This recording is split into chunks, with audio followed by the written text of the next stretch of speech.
تصدر قانون الصكوك لهيئة كبار العلماء للنظر فيه وإبداء رأيها وفقا لما ورد بنص المادة الرابعة بالدستور الجديد. وهيئة كبار العلماء شكلت لجنة فنية وأخرجت تقرير أرسلته للسيد رئيس الجمهورية، هذا حسب معلوماتي، لكن حتى الآن لم أطلع ولم ينشر هذا التقرير بشكل رسمي في وسائل الإعلام، ولكن كل ما تم تسريبه هو مجرد تسريبات، لكننا لم نطلع حتى الآن على تقرير هيئة كبار العلماء. ولكن حسب معلوماتي إن تقرير هيئة كبار العلماء له كل تقدير واحترام وتبجيل من الجميع، وأعتقد أن الآن مجلس الشورى عندما يصل إليه هذا التقرير سينظر فيه وسيبحث ما هي الآليات والإجراءات التي يمكن اتخاذها للأخذ برأي هيئة كبار العلماء في المواد التي قد تحتاج إلى نوع من أنواع التعديل، ولا هيكون يكتفى بتعديلات في اللائحة التنفيذية. كل هذه الأمور مطروحة لمجلس الشورى لأنه صاحب السلطة التشريعية، وهو اللي هينظر في هذا التقرير وهيدرسه بعناية ويرى كيف يمكن الاستفادة من ملاحظات هيئة كبار العلماء. بالتأكيد ستكون ملاحظات مهمة وذات فائدة لتحسين القانون إن شاء الله. طب دكتور محمد، يمكن السادة المشاهدين يمكن عمالين يسمعوا عن هذا القانون، قانون الصكوك. في البداية كان الصكوك الإسلامية، والبعض تتحدث عن الإسلامية، ينزع عنها هذه الصفة وهذه التسمية حتى يمكن ما يدخلش الموضوع إلى الأزهر ويكون له الرأي الأخير في هذا الموضوع، ولكن في النهاية دخل الموضوع أو ذهب إلى الأزهر، والأزهر بدأ يقول كلمته الأخيرة، وتم يعني أخذ الموضوع بعيدا عن كلمة إسلامية أو غير إسلامية.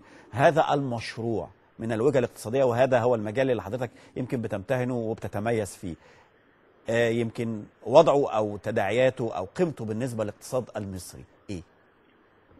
هي الصكوك إسلامية بطبيعتها، والقانون نص على أن الصكوك المقصودة في هذا القانون هي الصكوك المطابقة للشريعة الإسلامية، فهي إسلامية كون أنها حذف من العنوان لفظ إسلامية، لكنها إسلامية. وفي أول مادة بينص أن هذا القانون ينظم إصدار الصكوك المتطابقة مع الشريعة الإسلامية، ولا يجوز إصدار أي أداة مالية أخرى تحت اسم صكوك مخالفة للشريعة الإسلامية، فالصكوك إسلامية يعني هذا لا جدال فيه. هنيجي بقى لموضوع أهمية الصكوك من الناحية الاقتصادية. الصكوك للأسف الشديد صار حولها كثير من اللغط والجدل بدون أي مبرر، وللأسف الشديد ومش واضحة على فكرة يا فندم، الأمور مش واضحة. قانون تسييس غير مبرر، لأن الصكوك ما هي إلا مجرد أداة مالية زي الأسهم والسندات، والقانون هو بينظم كيفية إصدار هذه الأدوات المالية، وهو قانون فني بحت بعيدا عن الجوانب السياسية أو أي شيء من هذا القبيل. قيمة هذه الصكوك ان محفظة الصكوك في العالم الآن تجاوزت أكثر من 600 مليار دولار أمريكي، يعني الصكوك معروفة في العالم بقى لها أكثر من 30 سنة، وكثير جدا من الدول الإسلامية وغير الإسلامية حتى أمريكا وأوروبا كلها بتصدر صكوك، وهذا كلام منذ أكثر من 30 عاما، وحجم المحفظة بتاعها تجاوز 600 مليار دولار حتى الآن، ومن المتوقع متوقع أن تصل هذه المحفظة خلال 4 سنوات إلى ما يجاوز 2 تريليون دولار أمريكي. فمن حق مصر أن تستفيد من هذه الأداة اللي فيها حجم استثمارات كبير، حريصين على جذب كل أنواع الاستثمارات وتهيئة المناخ وتوفير كافة الأدوات القادرة على جذب الاستثمارات. هذا أولا.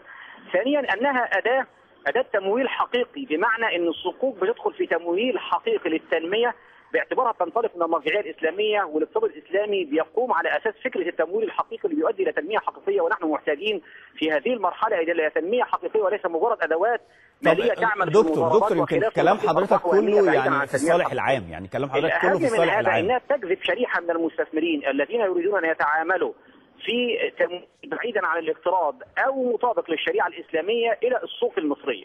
من المستطاع أن تجذب هذه الصكوك على الأقل في السنة الأولى ما لا يقل عن 10 إلى 20 مليار دولار أمريكي، وستتزايد هذه المعدلات فيما بعد، وبالتالي هتكون فرصة جيدة لجذب استثمارات مهمة جدا للسوق المصرية لتحقيق مشروعات التنمية. فأنا أعتقد المشروع من الناحية الاقتصادية مهم جدا. الصكوك ليست جديدة، عمرها أكثر من 30 سنة في العالم، الجميع بيتعامل في الصكوك سواء كانت دول إسلامية أو غير إسلامية.